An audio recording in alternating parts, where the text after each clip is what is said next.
ช่องระฆังทองสวัสดีค่ะคลิปนี้มาดูแนวทางมัดรวมฮานอยของเจนุกบารมีมหาเฮงนะคะฉบับนี้เป็นแนวทางประจำวันที่3พฤศจิกายน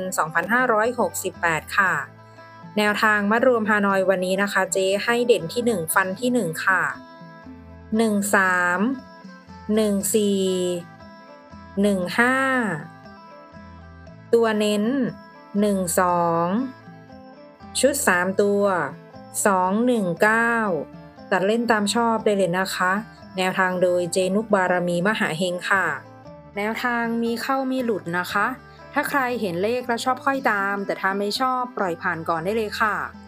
ฝากกดไลค์กดแชร์กดติดตามพร้อมกดกระดิ่งแจ้งเตือนเพื่อที่จะไม่พลาดคลิปใหม่ๆจากช่องระฆังทองด้วยนะคะ